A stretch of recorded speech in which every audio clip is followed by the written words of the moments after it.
Ready, guys? Yeah, kick it off, dude. Right, ladies and gentlemen, I am here with Australian pirate metal band, the one and only Lagerstein. How you doing, guys? Fantastic. Excellent. Now, let's go back to the beginning. How did the band get together? Well, I mean, it all was brought together by the idea of doing beer bongs on stage. We just wanted to be in a band where we could smash down some brewskis while still playing awesome music, basically. It wasn't even always pirates, it was just pirates, Vikings, rum, just partying, all the good things. The boys were all in pretty heavy black metal bands, and they're very strict bands. Couldn't drink on stage, couldn't drink in practice, had to be sober. Fuck that, yeah, they were just wants to party. And Australian black metal bands that wouldn't let you drink. What's going on? Yeah, what is going on, man? Exactly. But I think that Lagerstein sound, it really came from those bands. They're all really like symphonic.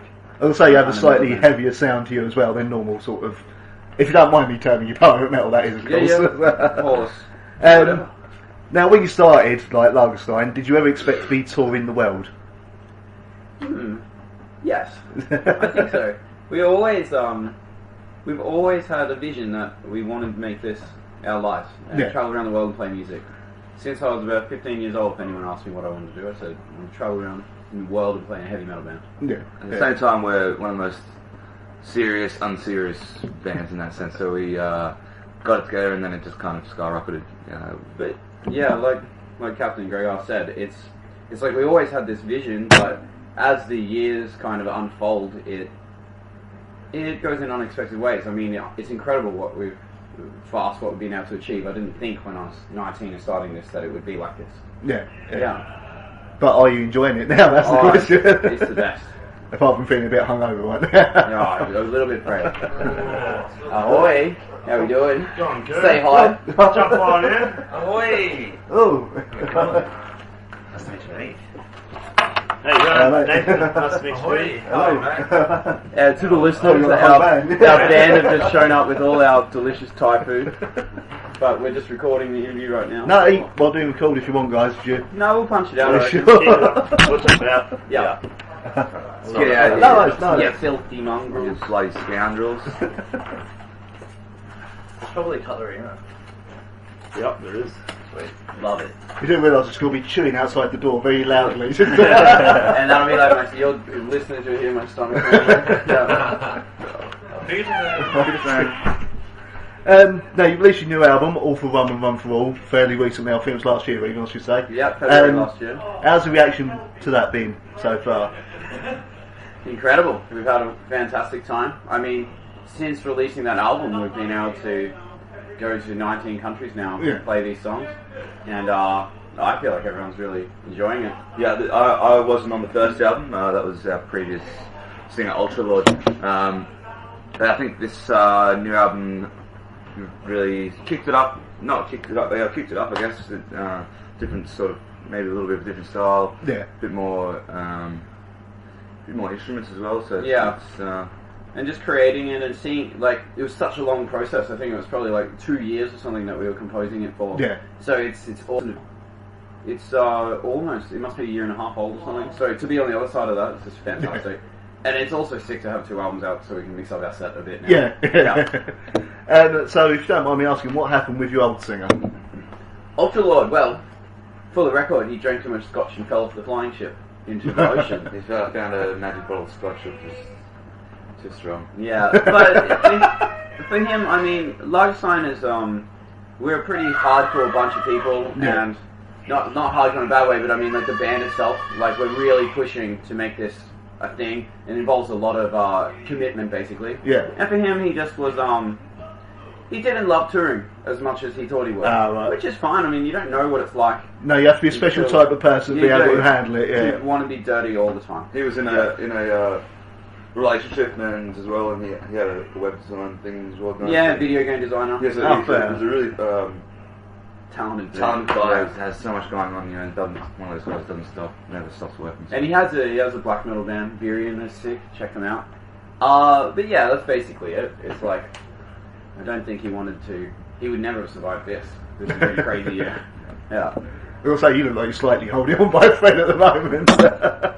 Well, yeah, it's been all year, so we've been in Europe and UK UK since March, yeah. Yeah. So it's been the heaviest drinking year of my life. Like, I always think it's like, I was looking back and be like, yeah, 18, 19, they're pretty party years. No, 26. That's been by far the partiest year of my life. Definitely. Well, if this has been like the most you've been drinking for the last like couple of years, welcome to England. Thank you. Enjoy the beer, you know. The pints of cider was actually... You don't get that much cider over in the continent. No. Not that much, at least. So, I mean, I've been smashing down the ciders. Yeah. We just miss Weatherspoons and the cider so much. So good. Fucking Wetherspoons, yeah. Get the Down fucking Maggie. Oh. Yeah. Now, what's next for the band after this tour? You doing more touring, or you? We have our, for the Australian listeners, we have our awesome Lagerstein on Ice tour. Not ice like the hard drug, but ice like we want to keep our beers cold. So we head back to Australia, and that's in December. We're doing 5 concerts. Yeah. And then we have our festival called Lagerfest that we run. It's our 5th year of running this one.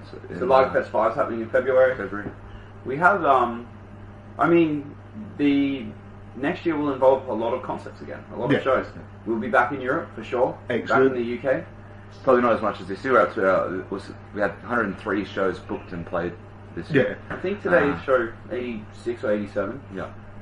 The next year we want to look at writing the new album as well, so maybe start that, give it a good kick, and do some more touring, and then hopefully release in 2019. So with Lagerfest, if you can get it big enough and get successful enough yourself, would you look at maybe bringing it over here at some point? Well, I think you I know you'd be up against. See Lagerfest in Europe next year, actually. Oh, that'd be good, because obviously we had Pirate Fest that you played a couple of years ago, didn't you? Yeah. So obviously you can bring your own one. we've been eyeing off the Czech Republic for Lagerfest, actually. Yeah. So I mean, that's definitely on our, what do you call it, our little vision board or something in our heads. And it's travelling now, because so the first 3 years it was just in Brisbane, and then the 4th year last year we took it to Melbourne and Sydney. Yeah. Next year we want to step it up a notch and bring it overseas. Yeah, I mean, because we experienced for the first time this year the kind of many-day heavy metal camping festival. Oh yeah. It's not so popular in Australia to do camping festivals. Not at all. There's a lot more. There's some funny laws about outdoor events that make them not as convenient as here. Yeah. So after doing that, we were like, the perfect place for Lagerfest. It's meant to be in Europe. Yeah. Like 3-day camping festival. Yeah, it's awesome. People just love those festivals. You just come and get really drunk and just stumble around everywhere. Sounds perfect. Instant drunk. Meet new people, and it's awesome. I fucking love these outdoor festivals. Yeah. Genius. Like, we did Bartha open air. Yeah. Maybe that's like 2 months ago now or something, but we were actually the very first band to open the festival. Great slot, we thought, because we camped there for 4 days afterwards. Yeah. And just party. Oh, it was good times. Do you remember much of it at all? I remember being wasted. Trying to get out and opening a beer. Trollfest played that. There was only 3 bands I wanted to see on the whole lineup, and on the 3rd day, Trollfest played, and I think I passed out at 2 p.m. Yeah, Trollfest, I interviewed him over here about 2 years ago. Yeah. On a stage about half the size of the stage you're going on tonight. Yeah, cool. Obviously, I've got about 7 Yeah, members. they're incredible band though. Yeah. Hopefully, you can do a joint tour with them at some point. Yeah, That'd be one good. day I got to meet them, so they also knew about our music, so maybe it could happen. It'd be fucking sick. Yeah, definitely. Now, how would you describe your live show to people who've not seen it yet? Party as fuck. Yeah, party as fuck, like a house party. We just want the best energy. We just want everyone in the room to have smiles. If everyone in the room has a smile on their face, and you can see it when you're on stage, people are just randomly smiling. You can just feel it through your body when it's just the whole room is just full of electrical, excited energy. We do beer bongs on stage. We do shoeies on stage, drinking from our shoes. We just try and have everyone in the room feeling the energy that we feel and have a really, really good time. And I think another thing about our show is spontaneous. Yeah. Like we don't use any backing tracks, we don't use any clicks. The whole thing is just the 7 of us crazy motherfuckers making music. How it should be, really. Going nuts, that's it. We rock and roll, and every show is different. It's like a house party, basically.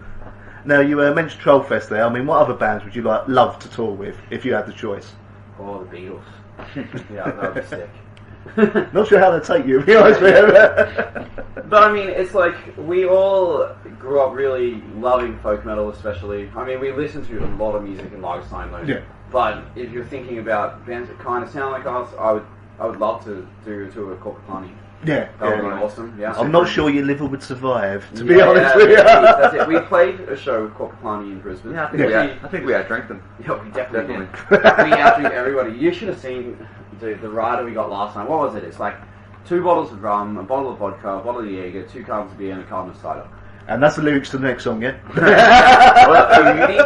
That's our usual ride. We don't get it every time. No, we hardly ever get it. 2 bottles of rum, bottle of vodka, 2 cases of cider, 2 cases of beer, and maybe some water. But I mean, this is why we're so hungover. Like we're meant to be leaving at 9:30, 10 a.m. Yeah. It rocks around at 6:30 a.m. and we're hanging out with the bar and his son and getting another bottle of vodka behind the bar at 6:30 because we drank all of it already.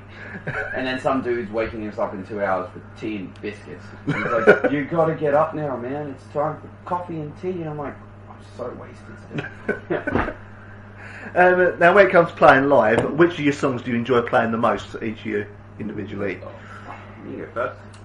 I really like Raisy Steins, which is our first song. It tells of the tale of the Lagerstein crew we have at the moment, or most of them. And it's a good fun song with a lot of different parts, and it really gets the party started. Yeah. And also probably Down the Hatch is really fun. We do a Wall of Death and Down the Hatch, and Perhaps the starboard and port side face off. Yeah, it's really good energy down the hatch, and the crowd seems to love it. So. I love playing. Like for me, the set's kind of mixed up because I'm playing the guitar and the violin. They're pretty different, so the songs have a different flavour depending where we're at. But German Fun Times is always fun. It's our ballad, and Neil always seems to go missing around then. I don't know why. I don't know why. He's clumsy like disappears. that. Yeah. middle set. So he's just cursed with that song, basically. He's reliable though. He always comes back. Yeah. Almost always comes back. Almost like a loyal dog. Yeah, exactly. Like a loyal Neil. Well, I know you only three shows into this tour, don't speak. Have you got any drunken stories so far, though, from maybe the whole European tour? Oh, too many. Oh man, I would have to say, like last night. Like I think getting that bottle of vodka at 6:30 in the morning for 2 hours, that's pretty good. But maybe actually at Bath open air when Greg and I were waking up with Poon Goat, and we're just like, we've already played because we were the first band. It's the next morning, and we're like, oh man, I'm really wrecked, and we're like, all right, instant drunk. Get a bowl of orange juice and take a bit out of it and fill it up with vodka, and then just like skull. And they're like, yes, now we party. And 2 minutes later, you're drunk again. Yeah, that was probably one of my drunk. I went to Bath with wanting to see only 3 bands. I missed them all because I was too drunk and passed out. Yeah, I mean, it was so funny, that festival, because we're definitely the only Australians camping there. Yeah. And we were a little bit off to the side, so we'd all just roll through and everyone would go off in different directions.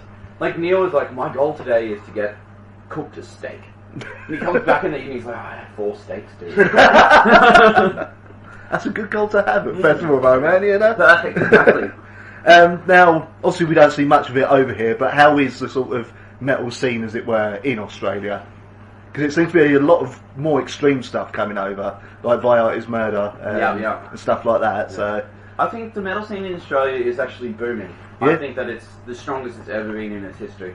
Like, Australia, obviously, it's geographically isolated. Yeah, so this creates some kind of financial obstacles for acts coming from Australia. You have to be pretty dedicated to get yourself over here. But I think the quality of artistry and musicianship and the bands in Australia is just, it's off tap. I think. I mean, maybe I'm biased because I'm Aussie, but like we've done a lot of countries this year and a lot of gigs. Yeah. And seen a lot of the local scenes, and I mean, I know the bigger bands as well. Yeah. With the metal, but here I think there's just so many undiscovered Aussie artists that are just fantastic bands. Our mates actually, Trollhorgan, if you know these guys. Heard of, haven't heard. Yeah, they're coming out with Ailstorm in Greg. When's that start? Like 2 weeks from now. I think it does. Yeah. Yeah, around that. But they're doing the main support for Ailstorm. These guys they're wacky as fuck. They're like a folk metal band, but they're real wacky. I recommend giving them a listen. Their new album just came out. There's another, like, especially folk metal is booming. Like, we've got another really great band called Valhalla. Yeah. You know Valhalla? Yeah, I know Valhalla. Everyone listen to Valhalla. They're so young and so upcoming, but they are so fucking good. They just got their first international thing with Trollfest. And Insifram, they're going to Japan for 2 weeks. Not 2 weeks, 2 gigs, sorry. But they're stoked. Well, I mean, Aussie bands, there's just so many. I think that, like Joel was saying, it's a really, really good scene. The musicianship's really good, but the crowd attendance isn't as good as European countries. Maybe there's a lot more people over here, I guess. We're a bit more repressed. That's what it is. I mean, there's none of these like really big festivals or something like this. But something that I think I've learned this year, like doing this trip that we've done, is that in Australia the local scene and the kind of next tier scene are really merged together. Whereas I feel like in Europe they're quite distinct. It's like there seems to me to be a lot of people who don't really go to local gigs, but they'll actually hit a lot of the big touring acts that are on the labels a lot. Yeah. But because Australia is so fast and not that many acts are coming, that I think that people watch a lot more Australian music, like Australians. Yeah. And that they're more involved in the local scene. I mean, maybe that's just because we are so involved in the local Possibly. I mean, the last sort of, I don't know if I call them huge, but big Australian act I can think of was the Berserker. Yeah, we know Todd. He was in the Berserker. The mad dude. They're crazy, right? I saw them once. I did get to meet him. Do you know King Parrot? Heard of, yeah. I think I've heard one or two of them, yeah. Todd's new band. Oh, is it his band? I didn't know. He's playing the drums for them. Yeah. Todd's a band whore, as they say. Yeah, plays in every band. But no, King Parrot are another fantastic Aussie act. Yeah. And the other one... Nameless Scars. Yeah, Nameless Scars. If you know to check. Yeah, sorry, yeah, Neo. Yeah, Nameless Scars. They're next level awesome, those guys. But these are the bands, if you ask me, like, who is really kicking ass in Australian metal, like, in an up-and-coming way. Apart from yourselves. Yeah, we're trying our thing, but it's King Parrot and Nameless Scars. Like King Parrot, we were looking at, they got some sick tours coming up overseas, like America they're doing, all through Europe. And Neo, their new album, we were just looking at it over at the restaurant before. I think it's dropping, I reckon it's under 2 weeks now. Yeah. You've never listened to them? No. I keep seeing them on sort of come up with tours, but I've not got around to it. They are incredible. Yeah. This is the thing, I get sent so many bands and that, like unsigned and signed, that I never get time to listen to it all. So, I actually got recommended you guys by a friend of mine from Germany. Yeah. So I heard, listen to Drink the Rum, I had to get the album. I was like, yeah, it's fucking awesome. Now, you said about, obviously, now off the can't say the name properly, but their next album coming out. When you do your next album, if you could have anyone guest on it, who would you have? Ooh, like anyone? Anyone. I mean, I'm a sucker for old dead musicians. It'd be a very silent guest spot there. well, we wanted to. There's a band called the Bennies from Australia. They're all about reggae sort of.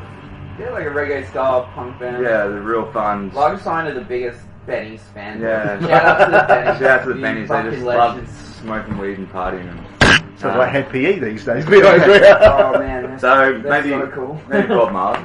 Bob Marley. Yeah, Bob would be. We want to do some reggae influences. Yeah, there'll be some reggae moments. Yeah. We've been. Scarf. Yeah, I mean, because for us, I mean, this is a bit of a sidetrack from your question, but like, we're really with the new album. We just. Like when you ask, what's our show like? It's a party. And we want that to be more and more in our music. That's we want to make music that makes people smile, makes people dance, makes people have fun. For us, we're not stuck by any labels. We're a pirate band, but we're not like it's not like we're cosplayers or something. No. Like we're pirates from 2017. And we really embrace the pirates life. It's what we do, right? We live together as a crew and travel around, make music and party. And we don't always base the pirates on, bowl of rum and yo-ho-ho. It's just more pirate life. It's being yourself, doing what you want, and not giving being fuck free. following what you want and your own path. I mean, with you saying about possibly getting a slightly reggae influence on the next album, have you thought maybe trying to get Benji from Skin Dread? Possibly. I don't know. No, I don't know. Have you never heard Skin Dread? You might well like them. Reggae metal is the only way I can describe them. Skin Dread. Skin Dread, yeah. Yeah. Welsh band. Ah, cool. Okay. Yeah. Awesome.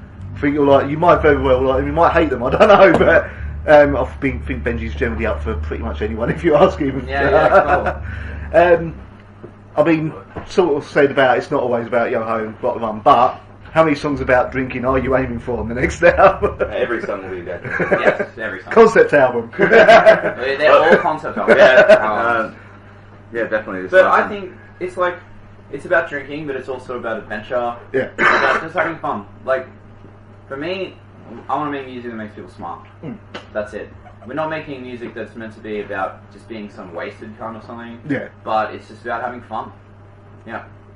Drinking's a fun time. Yeah. So no, Too much fun sometimes. no prog metal odyssey about the hangover coming there. No time for hangover. No time for hangovers. Yeah, maybe in the album notes. So there, you've just come up with your next album title, No Time for Hangovers. No time for Ooh, hangovers. that's not bad one, actually. I like it. Now finally, have you got anything you want to say to your fans? Keep partying, keep rocking. Thanks for following us, and we hope the next album is everything you want and more. Yeah. Thank you for your support so much. It's because of you guys that we are able to do this thing. Yeah. And it's a pleasure to be able to travel around and have fun with you guys. Yeah, I always say at every show that anyone comes out, we wouldn't be able to do it without you guys. So thanks so much for the support, and thank you for all the time and energy you put into making us who we are. And remember that the pirate it's in your heart. It's in my heart. Yeah. And do you want to give a quick plug to your bands as well, the other bands, again? To the Neo, other bands. King Yeah, Parrot, all Neo, that. those guys, check them out. King Parrot, Trolled Horgan, Bennies. Valhalla, the Bennies, yeah. Some other Aussie acts. Yeah, we missed Australia, coming home in like 21 days or something, so keen to get back, keen to party with everyone home. Yep. It's been Yeah, a because long I'm time. thinking we're not getting much of the Australian scene over here, and obviously it's a big scene that's exploding, so people can get to know the bands, you know, I even mean, if it's those for you guys saying it also. Clowns, also a sick band. Clowns, yeah. Pretty much all those bands we just mentioned are Yeah. hitting the Europe scene now as well. Like June they're on the Rats. bigger end. Violent Soho. Not so heard June Rats. These aren't all necessarily metal bands, but these are the bands that are making waves in Australia. Good Yeah. fun music. We really enjoy. I bet you're glad you're not getting another silver chair. Yeah, of course. Right, guys from Lagerstein, thank you very much. Thank Thanks, you. Ronnie. Cheers. And- Mother Junks here and Captain Gregor. Thanks, Captain Gregor. Party on. Slave